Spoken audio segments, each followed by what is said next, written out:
Okay. Bitching, criticism, negative outlook, negative attitudes, those things are contagious in a company. But I think what people forget very often is joy is even more contagious. When we're talking with companies here at Wizard Academy, often we're talking about employee morale and how to guide people through change and how to get everybody on the team talking the same direction. And I can't remember who said it first. Part of me feels like it was Dave McInnes, one of our alum and major donors. But he said some version of, sometimes the key to improving morale is to just fire the unhappy people. Now that's fairly simplistic. Ooh, that smells nice. That's a bit simplistic. I get that. But the thing is, joy and possibility, that's a fundamental outlook on life.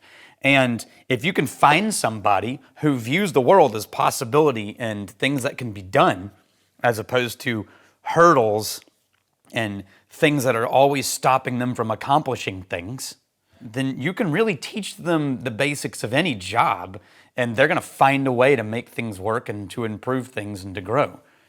But an incredibly smart, even qualified individual with a bad attitude is still just an employee with a bad attitude. And that's a cancer. And it will eat you alive from the inside until you remove it. Too often, I've watched companies struggle along with someone who is just that sort of negative drag on the system because they're very smart and they know what they're doing. And I'm just telling you, you don't have to do that. You can find somebody a little less qualified and train them to become even more qualified if you can find in them that little magical instinct of joy and possibility in the job place and opportunities. But I also think that it's possible to find joy in people, not just in job and the accomplishment of things. So first, let's talk about whiskey. And this is a gift from Irene Tan and the Whiskey Mentors. This was one of her barrel choices, if I'm not mistaken, and she called it Christmas Cake, and it's Clonakilty, which is an Irish distillery down on the Atlantic southern coast of Ireland, about an hour further down the coast from Middleton. Clonakilty Irish whiskey. And oh my gosh, this was a great name for this. This is a bourbon cask and then finished in a Rivesaltes, which is like a wine cask. It's a region in France, and they're known for sweet wines of various. It's a lot of, based on the, if I remember correctly, from the Grenache grape family, and there's no way I'm pronouncing the French correctly. I don't pronounce French words correctly, but Rivesaltes is somewhere in there. This is absolutely fruitcake and Christmas cake and pastry and berries and buttercream. Yeah. So what I want, I haven't tasted this yet, and it's a little bit higher proof, 57.7. What I want is for the richness of this palate to really match all the magic in this nose because it smells incredible.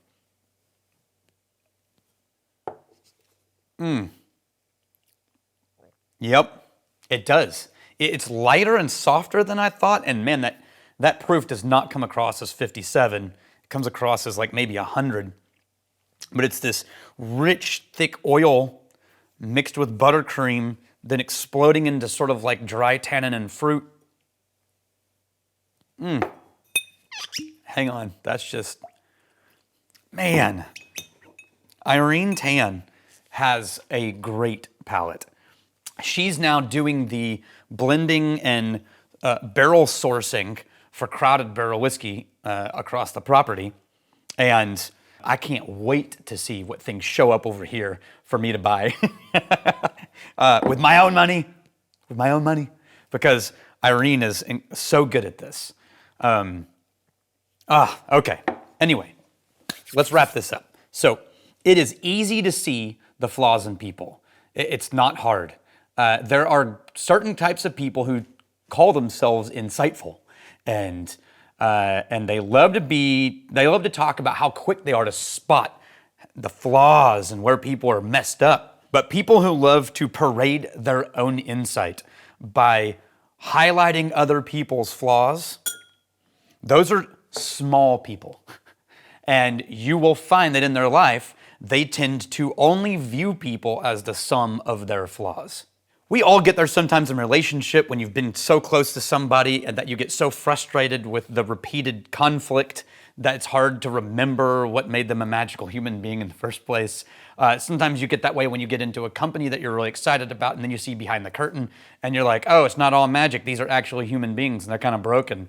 But I'm just talking about the people who fundamentally approach all life as like, no, I've got you. And they'll say things like, I know you.